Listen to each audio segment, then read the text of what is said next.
জাতীয় বিশ্ববিদ্যালয়ের অধীনে অনার্স ভর্তিতে দ্বিতীয় মেধা তালিকা রেজাল্ট কবে দিবে, মাইগ্রেশনের রেজাল্ট কবে দিবে এবং রেজাল্ট কিভাবে দেখতে পারবা, এই টপিকে আমরা আজকে ভিডিওতে আলোচনা করব। তো সম্পূর্ণ ভিডিওটি শেষ পর্যন্ত দেখো যারা এই বিষয়গুলো সম্পর্কে জানতে চাও, বিশেষ করে দ্বিতীয় মেধা তালিকা এবং মাইগ্রেশন প্রসঙ্গে যে রেজাল্টটা কবে দিবে রেজাল্টের ব্যাপারটা নিয়ে। তো যারা এখন আমাদের YouTube channel, Facebook page subscribe, follow করে আমাদের সাথে কানেক্টেড থাকবে নিয়মিত সব আপডেটগুলো পাওয়ার জন্য। এই হচ্ছে ওয়েবসাইট, এখানে তোমাদের সব বিষয়গুলো নিয়ে বিজ্ঞপ্তি প্রকাশ করবে। তোমাদের রেজাল্টের বিজ্ঞপ্তি তোমাদের এইখানে দিবে। এই যে দেখতে পাচ্ছ নোটিশ বোর্ড, এখানে তোমরা দেখতে পারবা যেভাবে নোটিশ দিয়েছে এর আগে নোটিশগুলো ঠিক এমনভাবেই তোমাদের সেকেন্ড যে রিলিজ মেধা তালিকা আছে সেটার বিজ্ঞপ্তি নোটিশটা ভাবে দিবে। এখন কথা হচ্ছে যে এটা কবে দিবে সে প্রসঙ্গে খেয়াল করে দেখো। তোমাদের এই কার্যক্রম কিন্তু অলমোস্ট শেষ। সো 19 তারিখ পর্যন্ত এই নিশ্চয়নের জন্য সময়সীমা গেছে। এই যে দেখতে পাচ্ছ নিশ্চয়ন, চূড়ান্তবর্তী নিশ্চয়নটা।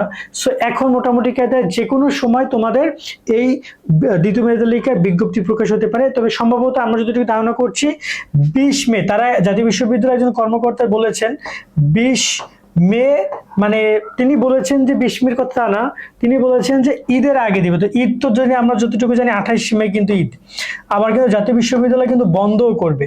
তো মোটামুটি কায়দায় এই সময়ের মধ্যে 20 থেকে 28 মের মধ্যে যে কোনো সময় প্রকাশ করবে, মানে সম্ভবত এই মাসের শেষের দিকে 20, 21, 22, 23 এই টাইপের দিকে প্রকাশ করবে। তার একটা কারণ হচ্ছে যে জাতীয় বিশ্ববিদ্যালয় তো বন্ধ হবে, তাদেরও তো কোরবানি আছে তাই না, ওখানেও তো বন্ধ থাকবে কয়েকদিন। সো তারা ট্রাই করবে হয়তো বা বন্ধের আগেই দেওয়ার, এটা জাতীয় বিশ্ববিদ্যালয়ের কর্মকর্তারা জানিয়েছে। এখন যদি কোনো প্রকার প্রবলেমে পড়ে সেক্ষেত্রে দেরিতেও দিতে পারে, বাট সম্ভাবনা বেশি রয়েছে এই সময়ের মধ্যে দিয়ে দেয়। কারণ এখানে তোমাদেরকে আটকে রাখার, রেজাল্ট না দেওয়ার কোনো কারণ নাই। কারণ কলেজগুলো কনফার্ম করছে যতগুলো সিট আছে, এবার দ্বিতীয় মেধা তালিকার জন্য কলেজ কাপার সময় দিবে, কলেজ নিয়ে নিবে তোমাদেরকে। সিম্পল ব্যাপার, এখানে খুব বেশি প্যারা নাই আমি যতটুকু জানি।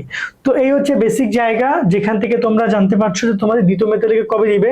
আর একটা প্রশ্ন ছিল যে মাইগ্রেশন রেজাল্ট তোমাদের কবে দিবে। দেখো এইখানে তোমরা যে দেখতে পাচ্ছ না যে প্রথম মেধা তালিকা, এইখানে একই সাথে মাইগ্রেশনের সাথে দ্বিতীয় মেধা তালিকার সাথে তোমরা মাইগ্রেশনের ফলাফলটাও পাবা, মানে একই সাথে ফলাফলটা প্রকাশ করবে। এমন না যে মাইগ্রেশনটা আলাদা প্রকাশ করবে। তোমরা যারা সাবজেক্ট পরিবর্তনের জন্য অ্যাপ্লাই করেছো ওই একই সাথে তোমরা রেজাল্টটা দেখতে পারবা। এর পরবর্তী কোশ্চেনটা ছিল যে এই যে তোমাদের অনার্স ভর্তি পরীক্ষার রেজাল্ট তোমরা কিভাবে দেখতে পারবা মাইগ্রেশন এবং দ্বিতীয় মেধা তালিকা। সিম্পল কথা, এই যে অ্যাডমিশন টেস্ট রেজাল্ট এইখানে আসবা, এইখান থেকে তুমি তোমার রোল নাম্বারটা দিয়ে বা অ্যাডমিশন রোল নাম্বার অথবা অ্যাপ্লিকেশন আইডি এটা দিয়ে রেজাল্ট দেখতে পারো। মানে এটার জন্য আলাদা কোনো আবার নতুন করে কোনো কিছু দিবে না, ওই একই নিয়মে আগের নিয়মে তোমাদের রেজাল্ট দেখার অপশন দিবে, সেখান থেকে গিয়ে রেজাল্টটা দেখতে পারবা। তবে এখানে কিছু কথা আছে, যারা মাইগ্রেশনের রেজাল্ট পরিবর্তন হবে, মানে সাবজেক্ট পরিবর্তন হবে, তারা আগের সাবজেক্ট আর পাবা না, তারা নতুন সাবজেক্টটা পাবা। মানে সাবজেক্ট এখানে রেজাল্ট শো করলে কিন্তু সবার রেজাল্টে রাইট নাও শো করবে, ঠিক আছে। যারা মেধা তালিকায় চান্স পাবা, যারা পাবা না, যারা মাইগ্রেশন রেজাল্ট আসছে তাদের আগের সাবজেক্টটা দেখাইতে পারে, আবার যাদের চেঞ্জ হবে তাদের নতুন সাবজেক্ট দেখাবে। এই বিষয়টা খেয়াল রাখবে। আর যাদের কোনো সাবজেক্টে আসবে না এই দ্বিতীয় মেধা তালিকায়ও, তারা ওয়েট করবা নেক্সট যে কোটার জন্য। কোটা যদি তুমি অ্যাপ্লাই করে থাকো, তোমার যদি কোনো মুক্তিযুদ্ধ কোটা সহ বিভিন্ন কোটা আবেদনের সময় কিন্তু কোটা সিলেক্ট করার অপশন ছিল, ওই কোটার রেজাল্টটা দিবে সামনে।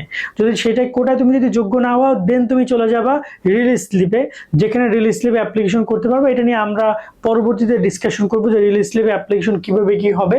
সো ওভারঅল এই হচ্ছে তোমাদের বেসিক ইনফরমেশন গুলো, সামনে তোমাদেরকে আরো আমরা জানাবো। তবে তোমরা এখন আপাতত আমি যদি বলি স্পেসিফিক কোনো ডেট নাই, তোমরা ওয়েট করো এই যে ইম্পর্টেন্ট নোটিস ফর অনার্স এইখানটাতে, এই নোটিশটা এইখানেই তোমাদেরকে সামনে নোটিশ দিবে। যখনই দিবে আমরা আমাদের ফেসবুকে, আমাদের ইউটিউবে আমরা ভিডিও করে জানিয়ে দিব, যাতে তোমরা দ্রুত তোমাদের রেজাল্টগুলো দেখতে পারো বা ইনফরমেশনগুলো পেতে পারো। তো আজকের মতো ভিডিও আমরা এখানে শেষ করছি। সকলে অনেক অনেক ভালো থাকবা। আল্লাহ হাফেজ।